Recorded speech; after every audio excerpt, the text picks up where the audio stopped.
12 o'clock in Eastern Time, and my name is Bill Patterson. I'm the MD for IBT Partners in the US, and today we have Susanna Hardy, who is the Director of IBT in Europe, and also Michael Hawksley, who is the Online Director of IBT Partners, and he's actually based in Paris. And really excited today because we're going to talk about online return on investment. It's something we're asked about all the time, and it actually amazes me that that there's so many people we talk to, so many companies we talk to, that don't really have a good handle on the return they're getting from their website. And one of the things we're going to cover today is, how do you look at that? What are the measures, and how would you evaluate it? And it's not just about sales. For many of the people we work with, for example, they're trying to measure obviously leads, prospects, distributor support, level of brand awareness. Sales are always in the back of the mind, but there are a lot of things that tend to be covered before we get there. So for any of you who don't know us, at IBT Partners, we are strong believers that effective use of the internet and using localized sites and localized online marketing really puts exporters in the driving seat of their international business development. And we think that allows you to compete on an even footing with local companies. And it also, of course, gives you an ideal platform for localized e-commerce. Just before I hand over to Susanna and Michael, just a few housekeeping points. This webinar is going to run for about 20 minutes, and then we'll have 10 minutes for questions at the end. Everyone, of course, will be on mute for the duration of the presentation, but please, if you have questions or thoughts or anything you need answered, please go to the dialog box in your go-to dashboard, and then we'll pick up questions at the end. Of course, we will be sending a presentation out to all attendees, and also the copy will be on our website probably in a couple of days. And just before that, before I hand over, just a few familiar faces. It's great to see some people I know online today. Toby in Ohio, Elizabeth in Michigan, fantastic. Becky over in Pennsylvania, some Tom and Julia over in the UK. So welcome everybody. And with that, I think we will pass over to Susanna. Thank you very much, Bill. Thank you. Right, without further ado, basically what we're talking about today, the ROI, return on investment of your website. And here's what we're going to be talking about. Here's the agenda. I'm going to be giving a couple of definitions just to sort of set the scene, and particularly set the scene with regards international online and what that means for your websites. And then we're going to hear from Michael to really drill down in terms of the goals you set, how you measure them, and how you go forward, and then some of the tools that can be best used and that we use frequently. So, and as Bill said, please, drop us questions during the thing as it comes along. The other thing we're going to do during the presentation is have the occasional polls, like questionnaires. Bill will time those. Just a quick questions that allows us to tailor it a bit better, tailor the webinar a bit better to your needs, because we have a good audience today. We want to make sure that we're addressing a lot of needs here. And it's interesting as well for us normally, ROI and looking at things like your return on investment on your websites internationally. It's very interesting to see the attendees. We have a very, very high proportion of companies who are already very active internationally and have very good functioning websites. So that's nice. We're expecting some good questions from you. So here we go. We just want to set the scene first of all, and just reiterate what Michael was saying. We find that a really optimal use of international online country-specific websites, using those websites just allows exporters, particularly mid-sized companies, to punch above their weight internationally. It allows them really to have all those attributes that you need to be successfully exporting. Doing visible, credible, accessible, and so on, and also manage your distributors, manage all your international and foreign language marketing efforts, and so on. So that's really just sort of setting the scene in terms of country-specific websites. But I wanted also to just say, some definitions. The first, obviously, there's a clear definition to return on investment. I just want to remind everybody what that is.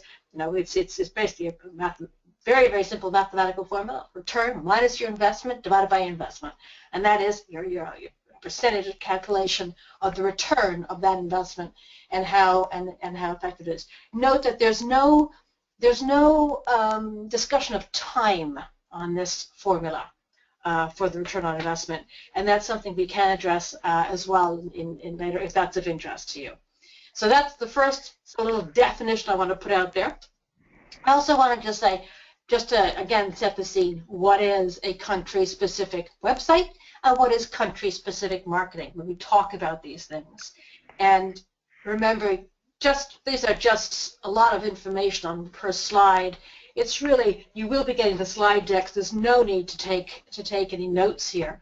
But just say, country-specific websites are designed to be very anchored locally in an absolutely optimized way in a local export market.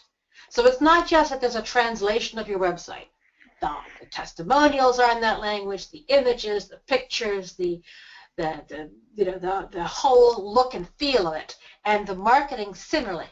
And Michael will tell us a bit later about local search engines, local forums that are very effective ways of reaching out into your target export market. So that's your definition, your ROI definition, country-specific websites, and country-specific marketing. Those are the things we're going to be talking about today. And again, just really sort of setting the scene, when we're talking about investment, we tried to sort of put again on one slide all we could think of in terms of investing for the creation of a website and the marketing of a website.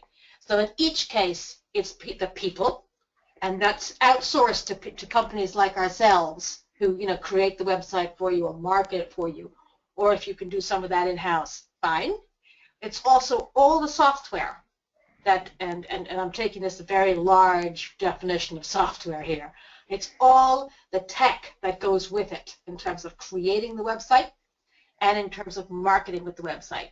And then again, for marketing, there's the extra added bit of the actual fees you're going to be paying online. The returns, there are two ways of defining it, and Bill alluded to this earlier. Direct returns, and that's the one that everybody can see really well, and is that's the one that makes your CEO really happy. Attributed sales, well, that's easy. Then there's the indirect returns, and that's a harder thing to measure. What it really comes down to, in a word though, is developing your brand internationally. And the only way that we have found able to really measure this on a long-term basis is to put a monetary value on some of the metrics that we measure. And typically when we're doing this, we're doing, let's say we're measuring for clients, we're managing their websites, and in the monthly calls we'll have with them, all those things are very, very monitored and measured. And then we said, we decide, is that a worthwhile investment? Have we actually increased the brand in those local markets? Then a couple of things, just again, really setting the scene here. International websites, it's very clear. I know you all know this already because you're all very active exporters. However, just to make sure we're all on the same page, Google in the US is not the same as Google in the UK. They're both in English. They're not the same. Google is country specific.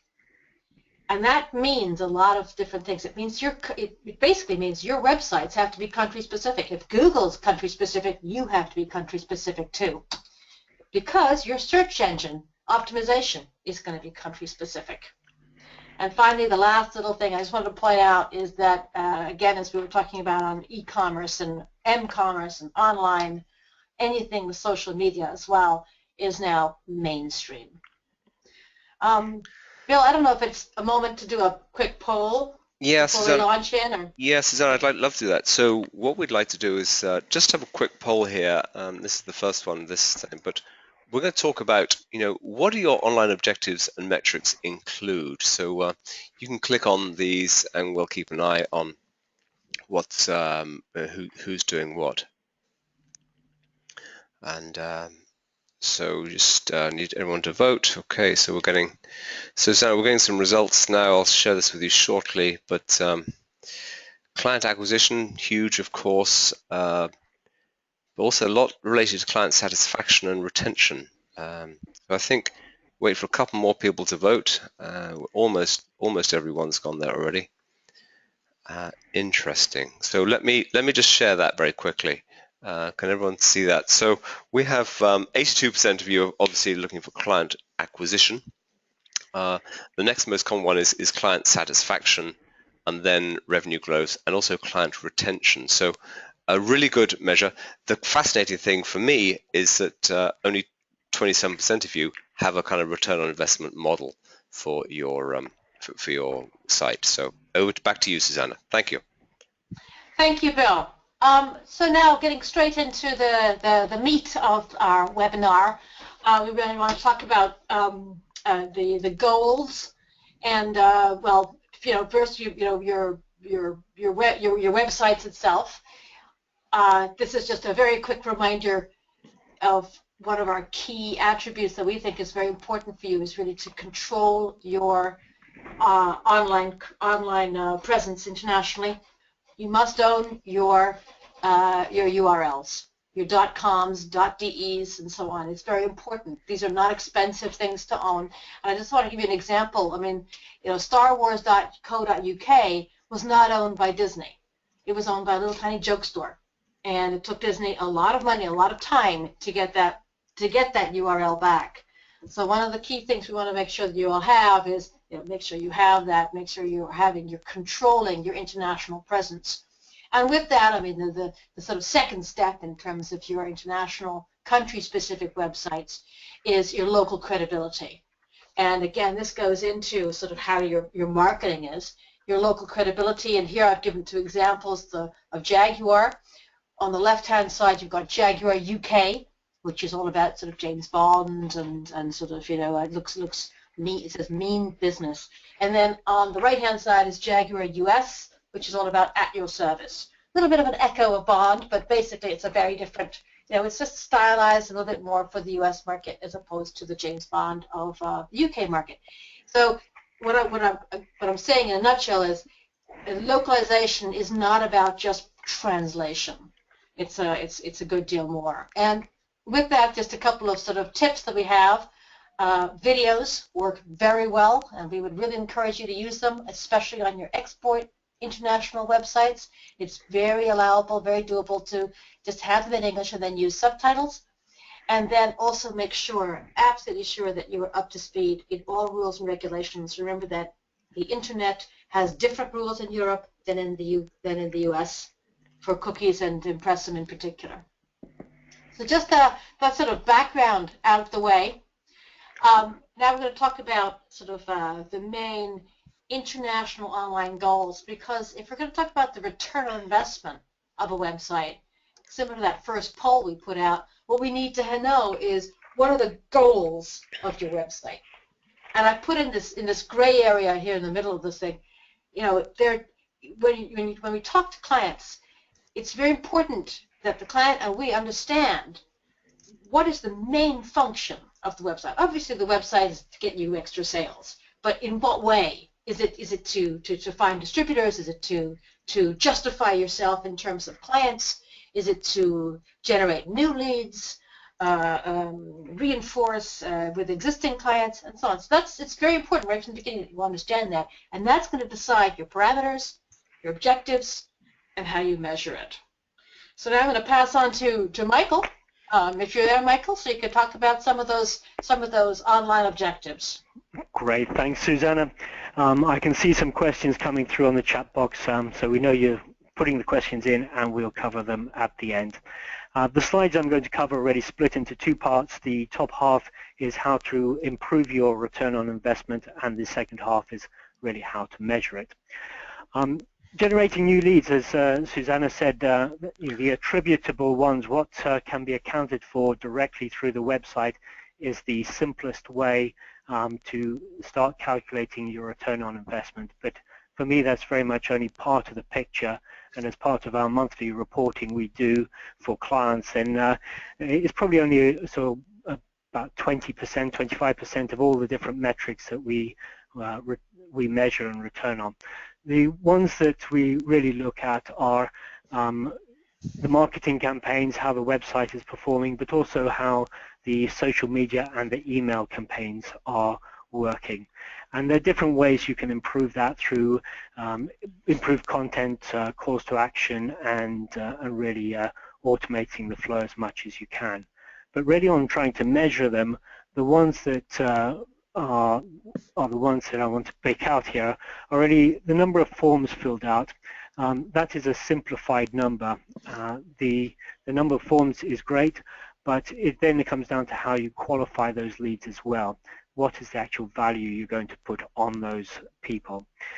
The important one on the measuring the results for me is actually your conversion rates for your landing page. And one of the things that we closely monitor and look to improve is the percentage conversion rates from those who have visited the home page to those who visited the contact page to those who have actually completed a form. And the sort of questions that we often talk about with our clients is who's actually contacted you and hasn't filled out a form, what can be attributed back to the website. Moving on to looking at how we can qualify leads for the sales side, then the first one of these points is introducing a scoring system for your qualified leads. To me, that is a really important feature that a lot of people overlook. We use a system called HubSpot, and they define having 7 specified pieces of information which are relevant to you as a way to qualify that lead. And really, that is something that you need to do as identifying how to calculate your return on investment, is what information do you need people to fill out, what's the minimum you need, and what value is each piece of that information. The other one I just want to pick out on that top section is identifying poor conversion rate pages. We often see that websites and the actual process from people landing on the page to filling out the forms or being in touch, it's very seldom that you can make a dramatic improvement at any one point. What we always look to do is see how we can make incremental improvements, and when you're measuring how your sites are performing and where people are leaving the site, then look to see how you can make the small improvements, and they all add up. With the sort of returns, with the actual measuring the return on investment, then monitoring the number and sources of qualified leads for me is a really important one, because people are not just coming through from search engine optimization or through social media. It is going to be a mixture of which ones people are coming from, and that does differ for different countries. The sources are important, and really understanding which ones are working best for you. There's an argument to improve the ones that are best and forget the ones that are least performing, but actually I prefer to look at the ones that are performing best, and then picking the lowest performing ones and trying to improve those and getting a better balance on your mixture of your marketing. Online sales, as Bill was talking about earlier, with an e-commerce platform, then really the amount of sales you can generate is the fastest way to measure the return on investment for an e-commerce. But the way that can be done really differs for different people. Some customers that we work with, they have relatively high value products, and a single sale for them might be worth tens, twenties of thousands of dollars, whereas others are looking at much more of a high volume and low cost. So getting the balance right, your expectations of what you're going to be measuring is important. With the measuring the results and monitoring the total volume of online sales is probably the most important factor there, but also monitoring your traffic sources and your conversion rates, and looking at ways that they are affecting you and your sales makes a big difference. The thing that is often difficult to measure on return on investment from purely website statistics or from social media statistics is how many people are actually looking at the website, finding the phone number, and actually calling in to the office and placing their order or placing the inquiry directly with someone. If you can have a process to try and monitor those, then that is great. One of the things we often have discussions with our clients at the end of the month is what sales can be attributed to the online marketing which haven't been recorded through the website itself. Many people are looking at finding distributors and partners in the European markets, and that is also a way of supporting that through the website and through online marketing. Again, here we sort of split out the two elements. One of the simplest ways to improve your distributor acquisition is to have a section on the website about simply becoming a distributor, how to engage, how to contact you as the company, tell people what type of distributor you're looking for and in which markets. Michael, just on that one, how about we launch a quick survey just in terms of whether this is we're talking primarily to a B2B, B2C, or e-commerce and m-commerce audience? Great, thanks, Bill. Sorry, okay. No, it's all right. That's right. Let's missed the poll point. Let's take a look at this. So I think because where Michael's going right now, we'll just be intrigued to know where you guys are in terms of B2B, and also what's going on in terms of e-commerce and m-commerce. Just while you're voting, it was really interesting in Cyber Monday this year in the US, there was a higher level of traffic to websites on mobile than on any other device, which is, I think, a first. So just astounding. So the fact that no one's focused on m-commerce so far is a little concerning. So I'll wait for a couple more people to vote, and I think we'll be good. And, excellent. Okay, so let me just thank you for that. So let me share that with you guys. So we have about 50% of our audience today is in the business environment, about 13% B2C, and a relatively small share, 13% on e-commerce, and no one specifically focused on m-commerce. So maybe a definitional thing, but m-commerce certainly is something that that is commerce through mobile devices, is something certainly we would recommend focusing on. Michael, back to you. Okay, thank you, Bill. Okay, I was just beginning to talk about distributors here. So as I was saying, the obvious thing is to put information on your website to tell the distributors what your type of distributor you're looking for. I'm just going to give you a quick case study. We have run a recent campaign for acquiring distributors for one of our clients, and that was really a mixture of website and online marketing.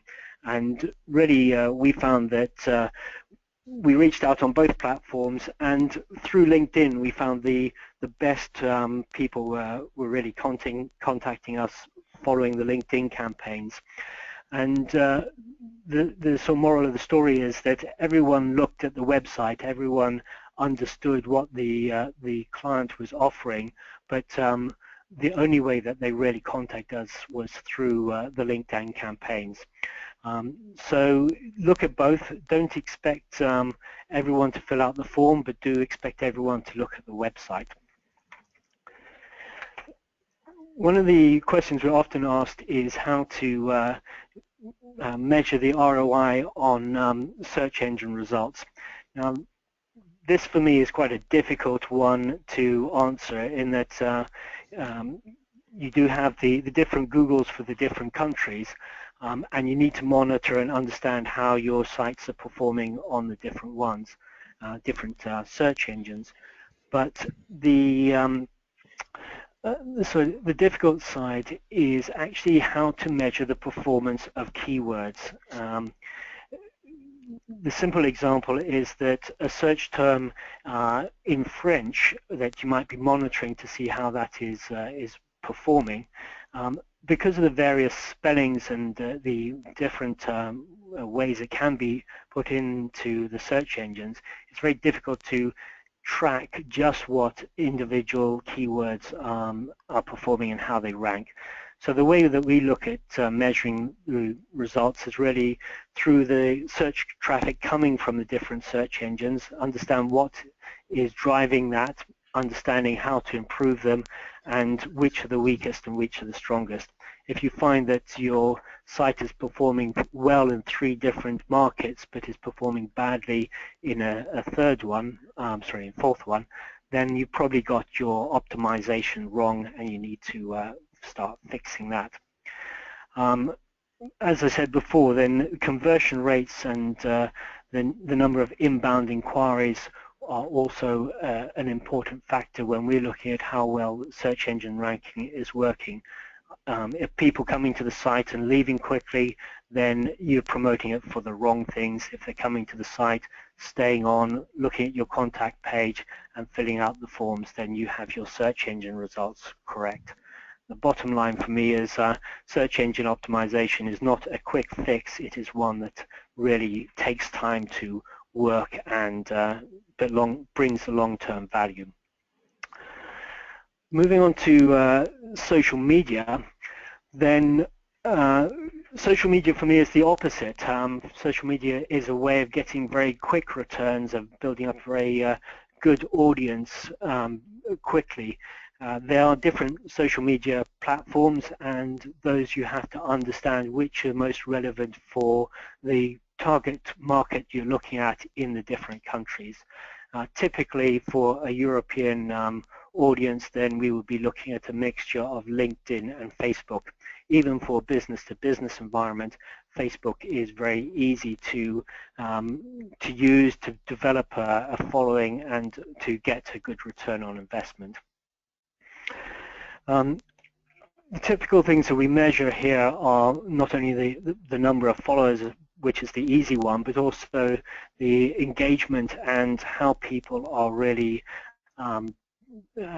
building up your brand for you. If people are retweeting or liking or sharing or commenting on your activity in the social media, then each one of those can be measured.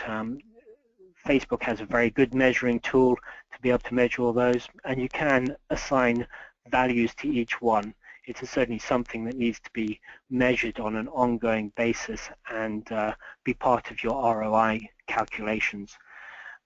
Probably the most important one is engagement of those, and that is where people are really helping you build your brand, developing a relationship with you, and for me, anyone who's engaging with you needs to be given a good value in that ROI numbers. Just before I move on to the next slide, then Facebook is very good at also targeting countries and interests and people by languages. So if you're looking for a really good way to maximize your ROI and be able to target it very specifically, then Facebook is a good social media platform. Michael, let's figure out who's actually using these online communications right now. That we were talking about. So let's, Michael's been talking about search engine optimization, about social media, and so on. Just intrigued to know who's doing what. That'll help Michael understand and sort of maybe help our questions at the end. So we've got a lot of SEO going on, a lot of social media going on. Interesting. I'll wait for a couple more people to vote. I think you guys are getting the hang of this because the vote's coming in a lot quicker now. Thank you. Excellent. All right. So let me just share that with everybody. So interesting. So 78% are actually doing some search engine optimization. Certainly, Michael, from everything you've said, we should recommend that people do a little bit more on that, or more people do that. Almost 90% are working on their social media, but only 11% in paid search, and a third are into the paid social media, and a third into video. So, some really interesting results, and I know you're going to talk about video because that's a little pet issue of yours. Videos, yes, but it's not on this this slide, so we will keep that for another webinar. But that is indeed interesting, and if any of you have any questions relating to your results that you're getting for those different channels, do put them in the question box, and I've got some interesting thoughts on each one of those elements. Okay, moving on to really the next slide. With measuring your return on investment, then you really need to look at what tools are out there, what ones best help you get the numbers that you want. My view is always to really keep it simple, have some tools that can get the numbers quickly for you and consistently, and do those well. We haven't found a perfect analytical tool that fits across both your website and across the online marketing.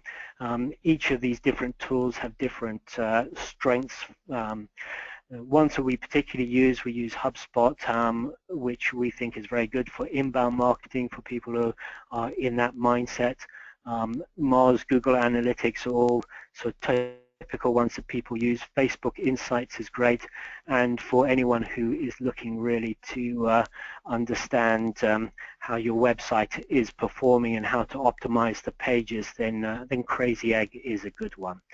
The Google Analytics seems to be a default. Everyone has that and everyone uses it, but one of the downsides, as far as I'm concerned, with Google Analytics is that you can't really understand what individual people are doing on your website. An alternative or an addition to that would be a system called Clicky, which we list there, and that does give you the ability to follow an individual's path through the website so you can better improve how the site performs and your return on investment you're getting from that. Okay, moving on to the final slide I'm going to talk on is really a return on investments and metrics, and here we return the give the formula again and the different tools that can help you understand the different elements on that. But just to go back to really the beginning and say that your business model will really determine what your return on investment calculations need to be, where you put your value, and how you're going to calculate it. Susanna. Actually, before we jump into that, Michael, you've talked a lot about these analytical tools. Let's just figure out who's using what, and just run our last poll for the day. Okay. Ladies and gentlemen, let's just see what sort of analytical tools are you using. I mean, Michael's just outlined quite a lot. You know, do you use multiple tools? Do you actually do something with it? Do you get actionable intelligence? And you know, do you actually adjust things based on that information? So I'll wait for a couple more votes to come in. At least we have a good number who are reviewing more than once a month, Michael. So that's encouraging. I'll wait for a couple more, and awesome. Okay, that's virtually everybody. Okay, so let's just share that quickly. So 3/4 of you are actually reviewing more than once a month, and that to me is really good news. And 2/3 of you are actually using multiple analytical tools, which I think goes exactly to Michael's point of saying there really isn't one that fits every single bill. But slightly concerning that only about half of you actually feel you're getting actionable intelligence. So, Michael, I think that's something that you know, is something that we are very focused on, certainly in terms of how we work with our clients. But back to you, Michael, if you want to respond to that, or just pass on to Susanna. I will pass on to Susanna, and we can cover some more of those in question time. Awesome. Well, thank you very much, Michael. That was great. That was very succinct. We're just really going to wrap up now and then get on to some of the questions. We're putting, you know, just as a sort of summary of what we're talking about, really, just in terms of these very focused country-specific websites and country-specific marketing. which in our view is really a mid-sized company's best friend. You've got to use the technology to really reach out to markets and reach deep into those markets to achieve your sales goals. So we would really encourage you to build on your market and your website and your international online presence. And just sort of, we've given a very, very dense webinar. We probably addressed a little bit too much in this one webinar, a very short one, but we do have quite a series of webinars, and we, try and dig deeper into individual questions and topics. And so now, really, it's really just a time to host some questions. I don't know, Bill, you said there's some questions that come in. Yes, during the presentation. Yes, thank you. So, a couple of interesting questions, actually. Let me think. Michael, I think this one's probably best for you. I think, actually, this is a really simple one. It's a simple question, not an easy answer. What are the best ways to measure brand awareness and how that changes? I always look at two elements. One is the reach and the other is the engagement. And the easiest way to do that is really through the social media monitoring tools. And the reach is how many people are you reaching out to, how many people are seeing your Facebook postings or your LinkedIn postings. And then the second element is how many people are engaging. So when we do our ROI calculations, we take both of those into account, and depending on the client, we assign different values to each one. Okay. Those would be the two that I would look at. Thank you. I think there's probably a couple more that we can fit in, because I do want to make sure, I'm just aware of time. I want to get people back to their desks. But we get an awful lot of discussion about pay-per-click versus social media and the interaction between the two.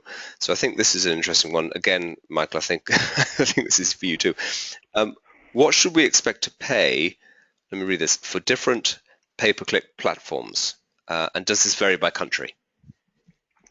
Yes, it does vary by country, and it does really vary by what markets you're targeting. But as a sort of general comparison of the cost per platform, then we're seeing a sort of roughly an average of $4 per click on LinkedIn, somewhere around a $2 per click on Google, and probably 50-cent click-through on Facebook as a sort of general benchmark that we measure against. But as for specific countries, then a recent one we looked at for a client, then for the same keyword translated into different countries and different languages, then they would be paying somewhere around $10 a click in the US, about $5 a click in the UK, $3 in Germany, and about $1 a click in France for Google AdWords. So a lot depends on the competitiveness of the market, and you might be best spending your money in the least competitive markets and getting a better share there. Wow, so huge variation, Michael. Yes.